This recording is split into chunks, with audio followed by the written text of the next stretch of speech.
কর্মীদের কাজ পরিদর্শনে ব্যস্ত সোহেল। বুয়েটের এই স্নাতক সহপাঠীকে নিয়ে প্রতিষ্ঠা করেন ফিলামেন্ট ইঞ্জিনিয়ারিং প্রতিষ্ঠানটি। ইলেকট্রনিক ও নবায়নযোগ্য শক্তি নিয়ে তাদের কাজ। 5 বছরে বাজারে ছেড়েছে 20টি পণ্য। তবে সাফল্যের পথে বড় বাধা হয়ে উঠেছে রাজনৈতিক অস্থিরতা।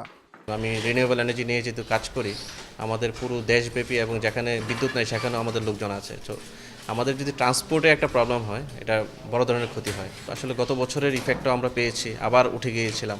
এখন আবার সেই টানা এভাবে যে স্ট্রাইক হচ্ছে, আমাদের রিয়েলি আমরা আসলে কোথায় যাচ্ছি আমি জানি না আসলে। অর্থনীতিবিদরা জানান, তরুণ উদ্যোক্তারা যদি পিছিয়ে যায়, দীর্ঘমেয়াদে বড় ক্ষতির মুখে পড়বে দেশ।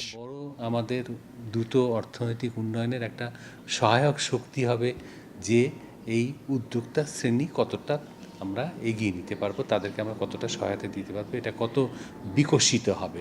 বিশ্বায়নের যুগে সব দেশেই তো এগিয়ে চলছে, সামগ্রিক বিচারে আমাদের উন্নয়ন প্রচেষ্টা কিন্তু বিলম্বিত হবে।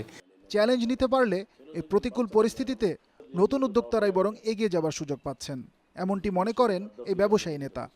একজন বড় উদ্যোক্তা কিন্তু তার কাভার ভ্যান নিয়ে নামবে না, কারণ কাভার ভ্যানটা রাস্তায় জ্বালিয়ে দিতে পারে।